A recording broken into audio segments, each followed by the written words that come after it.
Namaste, and welcome to our continuing series on the synthesis of yoga.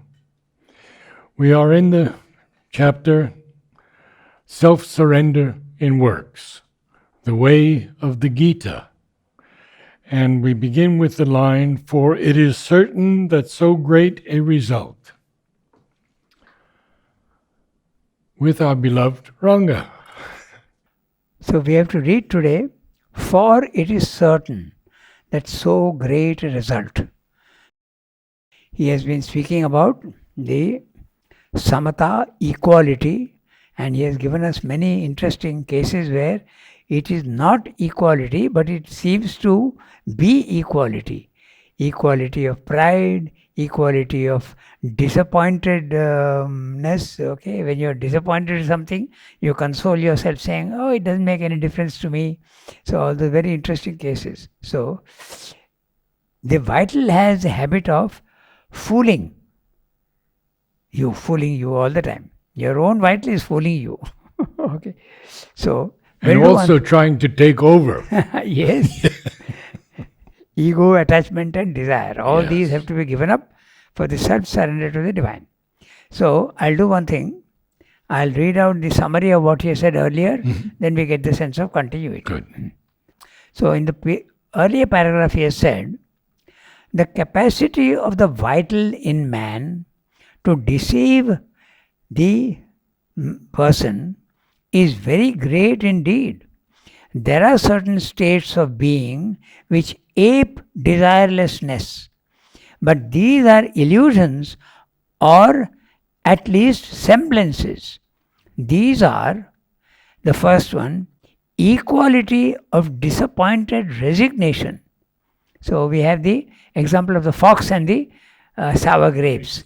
He can't get them, so he consoles himself by saying, "Oh, they must be sour." So when you fail to get something, then you say, "Oh, it doesn't make any difference to me." Actually, you are hurt. Okay. Recently, one of the students was telling me the example of this.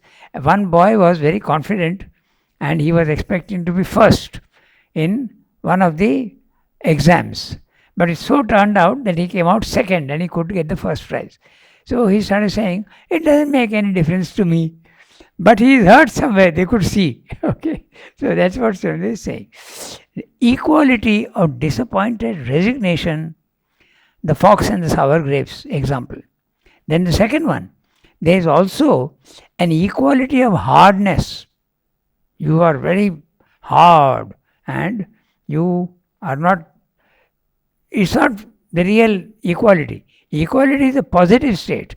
This equality of hardness is, I'm not going to be moved. Yeah, that's right. Okay. If someone is insensitive, okay, even if you insult him, he may not react. But that is not equality. That is insensitivity. He doesn't know what's happening. He's no reaction at all. Inertia is the character of the person. Then there is the equality of hardness, insensitivity, indifference in a pejorative sense. Then there is the equality of pride also.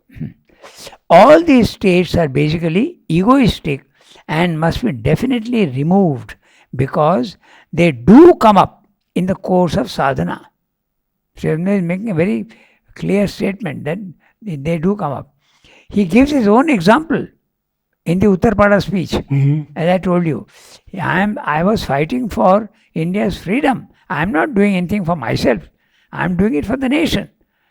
But then he was taken away and put into prison by Sri Krishna. And he was saying, why has the divine done this to me? I was doing a wonderful work. Then later on he realized that there was an ambition lurking in the background. A personal ambition. Yes, you are working for something else, but there is an ambition inside, a sort of self-satisfaction. I am doing good work. That sort of subtle ego. Not very subtle either. We hear it all the time. I'm working for the Divine Mother. So that is the one. And simply saying they do come up in the course of the sadhana. Then, but in a more positive sense, there are partial states of equality also, more positive, not so negative. And he is given examples. There is a stoic equality, an attempt to remain unaffected. Stoicism, the attempt to remain calm and quiet, it's only an attempt. You may not be calm and quiet, but it's a positive thing, but it's not the real samatha. It's not the real equality. Then there is a devotional acceptance of God's will. That also is not samatha. Okay, God has seen fit to give me this suffering. Okay, I've lost my best friend, I've lost my parents, but I accept God's will. You don't admit to yourself that you are hurt, but you accept God's will. So that also is not equality. It's an attempt to go. It's good, but it's not the real equality. Equality is that which is absolutely, you're not affected in the least. You're absolutely calm and quiet. Then there is a devotional acceptance of God's will. Third one, there is also a wise detachment that understands the necessity to remain unaffected by life's difficulties and failures. You are a very intelligent person and you realize that if you are attached to something or there is ego, there will be suffering. So you convince yourself to dissociate yourself from ego and desire and attachment. That's also good, but it's not the real. It's a step towards the real equality. Then there is also the soul's distancing itself from external events and standing aloof. Instead of facing the problems of the world, you run away to the forest or the cave where you are not facing the problems. So you are not disturbed. So is that equality? No, because you have run away from the problems. That's what he is saying. Distancing yourself from the events of the physical world. Then, but all these, however good they may be, are not the real equality, though they may be primary initial steps to the real samatvam. You can say samatvam, you can also say samatha. Okay? Equality. Equality of the soul. Having said that, we will now read the para that we have to read today. For it is certain that so great a result cannot be arrived at immediately and without any previous stages. At first, we have to learn to bear the shocks of the world with the central part of our being untouched and silent. Even when the surface mind, heart, and life are strongly shaken, unmoved there on the bedrock of our life, we must separate the soul, watching behind or immune deep within from these outer workings of our nature. Afterwards, extending this calm and steadfastness of the detached soul to its instruments, it will become slowly possible to radiate peace from the luminous center to the darker peripheries. In this process, we may take the passing help of many minor phases, a certain stoicism, a certain calm philosophy, a certain religious exaltation may help us towards some nearness to our aim, or we may call in even less strong and exalted, but still useful powers of our mental nature. In the end, we must either discard or transform them and arrive instead at an entire equality, a perfect self-existent peace within, and even if we can, a total unassailable, self-poised and spontaneous delight in all our members. So, he is saying that there are many steps, it cannot be done easily. In fact, desire is very, very difficult to get rid of. And so long as desire is there, an equality cannot be there. And ego also is there, you cannot. But you can make an attempt. All attempt is good. But finally, you have to get rid of all these things. Ego, attachment, desire, and lean more on the soul. So we'll read each sentence and see whether it's clear. So the first one is very easy. For it is certain that so great a result cannot be arrived at immediately and without any previous stages. So it's definitely a graded effort.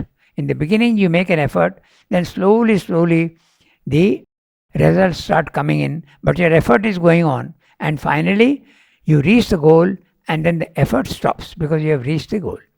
But there is a period where both your effort and the results coming in are both there.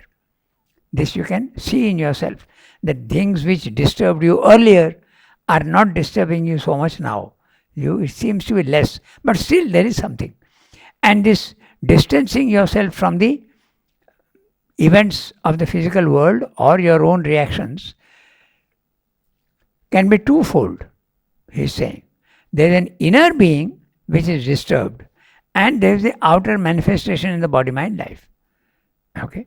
A yogi very often has achieved a samatha within, but not yet without. So he may continue to show movements of anger, he may continue to show movements of attachment, okay? But inside he is absolutely pure and calm. So that is the first step. So they are saying the inner must change first, and then the outer, that inner peace you can extend it to your body-mind life. But the body-mind life cannot be fully changed unless you go to the supramental world. So all yogis, why yogis, even avatars, there will be defects in the outer nature. Avatars at present even, they will have defects in the outer nature. That's interesting, you must know that. It's only in the supramental race that even defects in the outer nature will not be there. But the inner being is absolutely in a perfect divine condition. The body-mind life is very difficult to change. He is telling you that. So great a result cannot be arrived at immediately and without any previous stages. So there are grades. You make an effort, and then slowly the results start coming in, but you don't stop. You go on until you feel that yes, 80% is done. And yet there's the falling back constantly. That also can happen because your old nature is pulling you back all the time. The past has always an effect in the present and even in the future. That's the law of karma. Whatever you have done, okay, that's why it has to be gradual. Slowly you have to break with the old habits and introduce the new. Okay, so at first we have to learn to bear the shocks of the world with the central part of our being untouched and silent. So which is the central part? Sri often speaks of the central being. He means by that the inner psychic being or also the self. The witness self? Yes. Okay. That's the central part. The rest is all accidental parts, or if you want, instrumental parts. Your body, your mind and your life have been constructed by nature, and they will also dissolve after death. Okay. So they are not the central part. The central part is a true being, which the psychic being is evolving, but the self does not evolve. It's always the same. So this is the central part. Okay, the central part of our being. So, but he's using a singular. He's saying central part because although they seem to be two different things, they can join and become one. If you have the experience of the psychic being first, it can join itself to the self. Or if you have the experience of the self first, okay, the psychic being can also come in later, or it may not. Many of the yogis are very satisfied with the peace and the freedom and the sense of infinity and immortality of the self. They are not interested in any emotion. They are more than satisfied with that. Okay, so that's also possible. But many of them, they have both. Okay, Ramakrishna, it was very obvious that he had both, and even Raman Maharshi. Yeah, he was known as a jnani. He is the one who had the self first. But afterwards, when Sometimes slokas and bhajans were being sung, there used to be tears in his eyes. Emotion was there. so, so, central part of the being, untouched and silent, even when the surface mind, heart, and life. Okay. Now he is making a difference between heart and life. Heart is the higher vital, and life is the lower vital. The higher vital, the heart, has got very noble emotions. Okay. Selflessness, generosity, um, admiration for beautiful things, even patriotism, respect for everybody, love of everybody, all these are the higher vital. The lower vital is more dynamic but more impure. All the emotions which are very normal in man, anger, jealousy, pettiness, selfishness, miserliness, all these things belong to the lower vital. It's natural. But it's got this tremendous amount of energy there in the vital. So if you purify it, it becomes a tremendous help to you. This is something that is often not understood, and even those who worship Hanuman, okay, there's many people think that this is stupid. Why should you worship a monkey? Okay, in fact, there is a lot of ignorance about those also who do worship. But Hanuman is the symbol of the psychicized vital. When the psychic comes forward, it purifies the vital. So, how is it the symbol of a psychicized vital? Because when he opens his chest, okay, he is offered, there's an interesting story about him. He is offered very valuable mementos or whatever you call it, something which would remind him of Ram and Sita. And he refuses. He says, no, I don't need these. So everybody is shocked. This fellow he's a devotee of Ram and Sita and he is refusing these things which will remind him.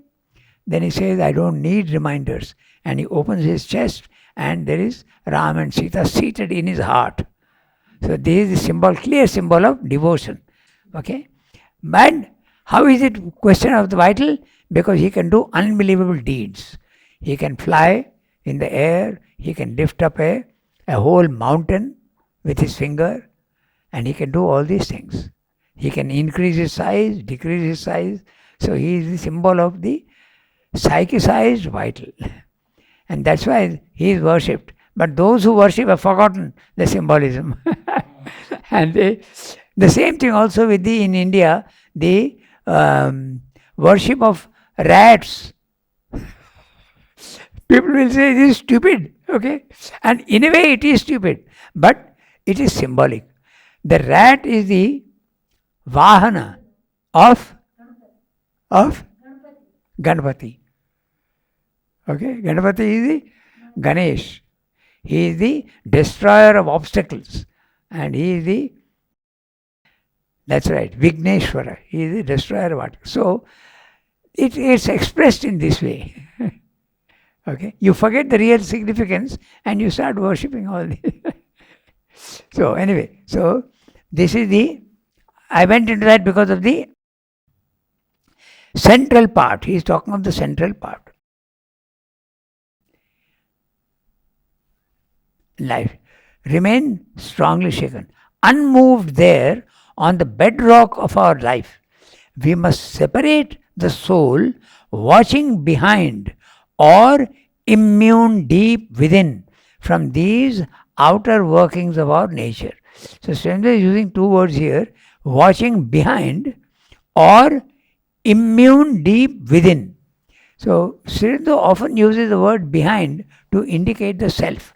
But in our way of thinking, the self is not behind but above. But Selfsurrender often uses the word behind because maybe you experience it in that way. Okay? You are behind and watching, but it's a little above. Above because when you experience the self, your consciousness is not in the body-mind life. It has gone up. It has gone out. Okay? So, and actually this up and down is meaningless. That's why I use the word maybe behind. See, what is up for us? If you are standing on the South Pole, and you're standing on the North Pole, what is up for you is down for the other man. There's no meaning in it. Okay, so what is left and right also has no meaning. So this is our way of seeing and thinking. But actually, in the spiritual world, there is no up and down. They are all involved with each other. So that's why maybe Surrender uses the word behind.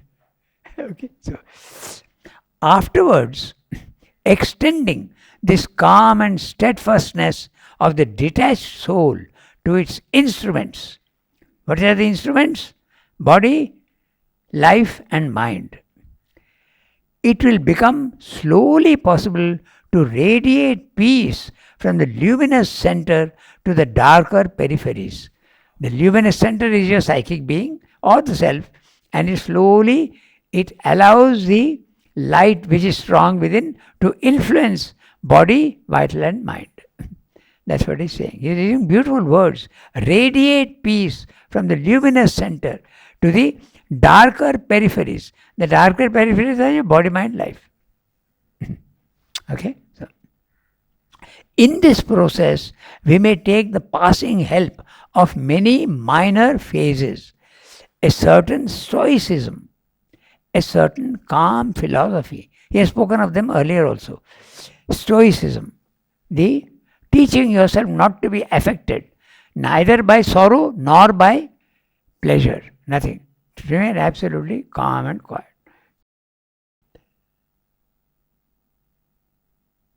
A certain calm philosophy, a certain religious exaltation may help us towards some nearness to our aim. See, here he is talking of stoicism, certain calm philosophical attitude, and a certain religious exaltation. He is repeating what he has said earlier. Certain religious exaltation, accepting the will of God. Okay. And calm philosophy, you convince yourself that you should not be able to with the mind. And the stoicism, you are teaching your vital to remain not disturbed by events in the physical world. But it is a passing help, he says. Yes, because they are not the real samatha. They are steps towards the real equality. So, or we may call in even less strong and exalted, but still useful powers of our mental nature. You can use your mind because your mind is the best part of the instrumental being. Your body and your vital are more difficult to manage. But with the mind, you can slowly convince yourself and use your mind to achieve this equality. You can use your mind. Okay? So, in the end, we must either discard or transform them. Transform what? These things that he has spoken about. Stoicism, certain calm philosophy, and certain religious exaltation. Transform them and arrive instead at an entire equality. No, not even an iota anywhere of any disturbance. A perfect self-existent peace within, and even if we can, a total, unassailable, self-poised and spontaneous delight in all our members. So, the first step is not to be affected. You are calm and peaceful. Neither the enjoyment is affecting you, nor the wrong influences or the negative influences are affecting you. Neither sorrow nor pleasure. But Selfsurrender is saying, if you can, it's interesting. Start enjoying everything. Yeah. Those things which you did not like earlier, even that you must learn to enjoy. That is the last stage. I usually give my own example of not liking bitter taste. Okay. But if I manage one day to get the samatha, what he's speaking about, I will start enjoying that also. He goes so far as to say, you can even enjoy failure.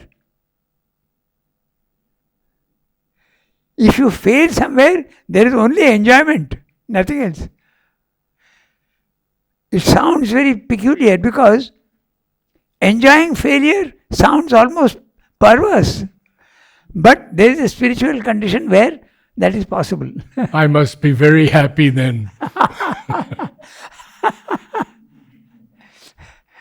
Yeah, you have to do it. So, total unassailable self-poised spontaneous delight. Spontaneous delight. It is not caused by anything in the physical world. Success and these things, praise, they give you delight. But the spontaneous delight, no cause. It is generated within yourself. Self-delight. Self-poised and self-delight. We go to the next para. But how then shall we continue to act at all? Because if you are not initiating any action and you are absolutely calm and quiet for everything, how are you going to act? For ordinarily, the human being acts because he has a desire or feels a mental, vital, or physical want or need. He is driven by the necessities of the body, by the lust of riches, honors, or fame, or by craving for the personal satisfactions of the mind or the heart, or a craving for power or pleasure. Or he is seized and pushed about by a moral need, or at least the need or the desire of making his ideas or his ideals, or his will, or his party, or his country, or his gods prevail in the world. Very interesting, we'll look at each case. If none of these desires nor any other must be the spring of our action, it would seem as if all incentive or motive power had been removed and action itself must necessarily cease. The Gita replies with its third great secret of the divine life. All action must be done in a more and more Godward and finally a God-possessed consciousness.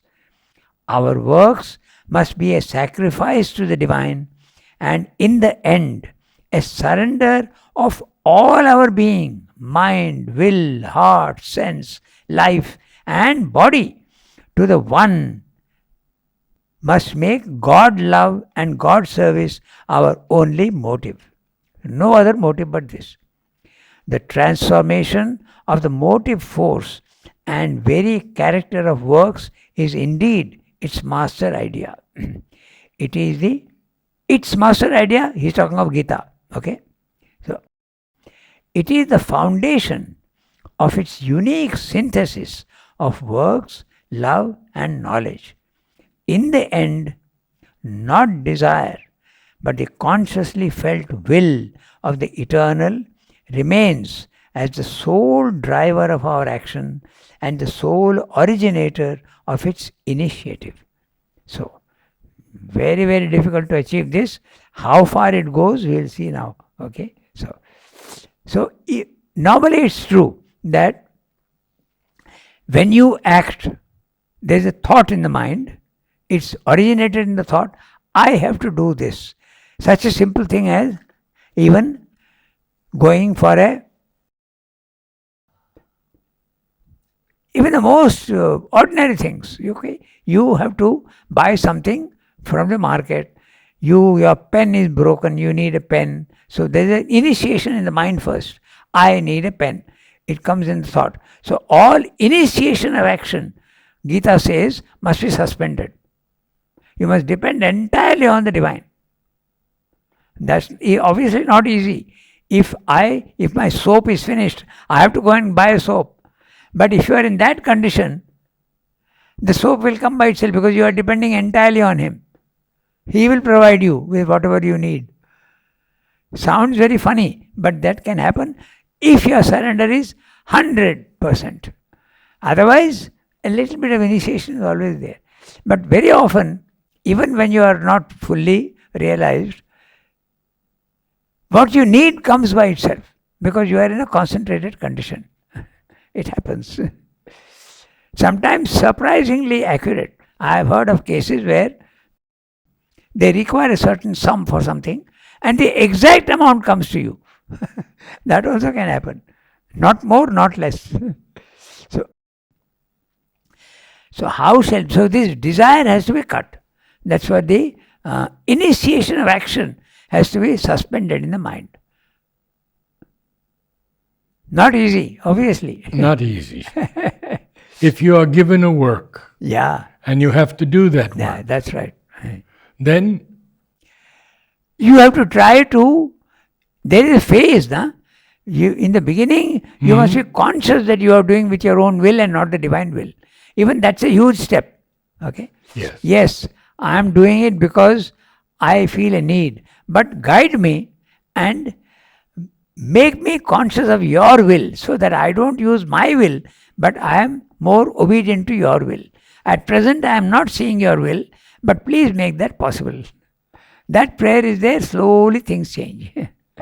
First is to become conscious that you are doing out of your own need and desire. It can be a need or it can be a desire. A desire is not a need, but a need is something that you need. You need clothes, you need shoes. Even shoes you don't need, but you need clothes. Okay? So these are the things that you need. But there is a difference between need and desire. But the moment you start saying, I want this type of clothes and not that, that's the desire again. So, very, very subtle and very difficult to do. Yes. But that's what the Gita is saying you should do. The Gita is very clear. Sarvarambha parityaga. The initiation of everything in the mind has to be cut. Total dependence on the divine. So that's what Sri also is saying. So how then shall we continue to act at all? For ordinarily, the human being acts because he has a desire or feels a mental, vital or physical want or need. Okay? Want and need also need not be a desire. It can be a very mild desire. Okay? So, he is driven by the necessities of the body. Okay? By the lust of riches, honors or fame, or by craving for the personal satisfactions of the mind or the heart, or a craving for power or pleasure. So he is giving you a whole gradation. Okay.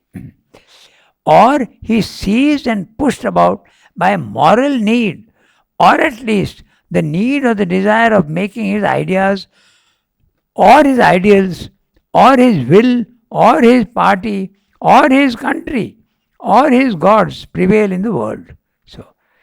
So you feel that you're not doing it for yourself. You are doing it for the country. You are doing it for God. Okay. So the proselytizing of the Christians, they are doing it for God. They are helping God, spreading His name and fame. Okay, so it's then, or you may feel you are doing it for your family, or you are doing it for your country. That's what happened to Selfsurrender also. He was fighting for the independence movement. Okay, so it is so subtle. If none of these desires nor any other must be the spring of our action, it would seem as if all incentive or motive power had been removed and action itself must necessarily cease. See, if I have no desire, I will not be pushed to act. If I have no motive, I will not be pushed to act. That's obvious. Okay, so the Gita replies with the third great secret of the divine life. All action must be done in a more and more Godward and finally a God-possessed consciousness. Do it for the Lord and not for yourself. Nishkama karma, desireless action. So there also, first of all, it is Godward movement, Godward work. Finally, God-possessed consciousness. God possesses you and He is driving you about like a puppet. And it's a very, very happy condition. Normally, the teaching in many parts, for instance, in the Europeans, they value their own will and their sense of independence. That's good at the physical level. It's very good. Not for a spiritual life. For a spiritual life, it becomes ego and you have to get rid of the ego. Individuality, stressing your own The self is very good in the physical world. It achieves a lot of things which you would not have achieved otherwise. But for a spiritual life, suspension of all these things. God possessed consciousness. Our works must be a sacrifice to the divine, and in the end, a surrender of all our being. And look at the description.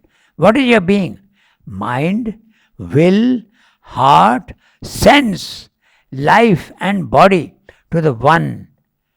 Must make God love and God service our only motive. He has told you right in the beginning it's not easy. So now he is telling you how difficult it is. This transformation of the motive force and the very character of works is indeed its master idea, the Gita's idea. It is the foundation of its unique synthesis of works, love and knowledge, Karma Yoga, Bhakti Yoga and Jnana Yoga. In the end, not desire, but the consciously felt will of the divine, of the eternal, remains as the sole driver of our action and the sole originator of its initiative. We had on page 102 the statement, therefore the first rule of action laid down by the Gita is to do the work that should be done without any desire for the fruit, nishkama karma. Yeah, that's right. So he's saying the same thing in the end, slightly different words. Mm-hmm.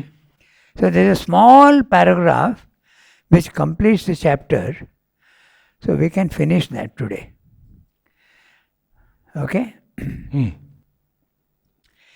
Equality, renunciation of all desire for the fruit of our works, action done as a sacrifice to the Supreme Lord of our nature and all nature, of all nature.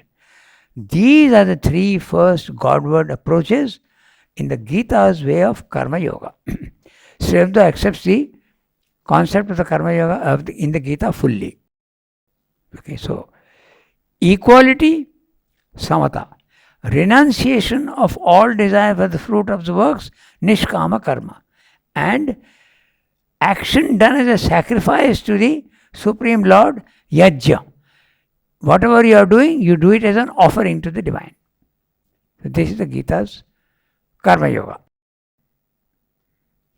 Suspension of all desire, of all desire for the fruit of the action, equality and surrender. These are the three things. So he continues now in the next chapter with the concept of the sacrifice and the triune path and the Lord of the sacrifice. The triune path is the Bhakti Yoga, Karma Yoga, Jnana Yoga. The pursuit of knowledge, the pursuit of love for the divine, and the pursuit of offering all your actions to the divine. That's the next chapter. So, chapter 4, the sacrifice, the triune path, and the Lord of the sacrifice. Now, the first paragraph is very interesting and he explains the concept of sacrifice. It's a little complex and he has put it very shortly, but he's taking it from the Gita. What exactly is meant by the sacrifice? Yajna. The law of sacrifice is the common divine action that was thrown out into the world in its beginning as a symbol of the solidarity of the universe. It is by the attraction of this law that a divinizing principle, a saving power, descends to limit and correct and gradually to eliminate the errors of an egoistic and self-divided creation. This descent, this sacrifice of the Purusha, the divine soul, submitting itself to force and matter so that it may inform and illuminate them, is the seed of the redemption of this world of inconscience and ignorance. For with sacrifice as their companion, says the Gita, the All-Father created these peoples. The acceptance of the law of sacrifice is a practical recognition by the ego that it is neither alone in the world nor chief in the world. It is its admission that even in this much fragmented existence, there is beyond itself and behind that, beyond itself and behind, that which is not its own egoistic person, something greater and completer, a diviner all which demands from it subordination and service. Indeed, sacrifice is imposed and, where need be, compelled by the universal world force.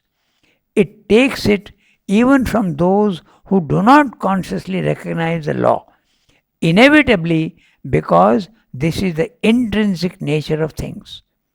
Our ignorance or our false egoistic view of life can make no difference to this eternal bedrock truth of nature.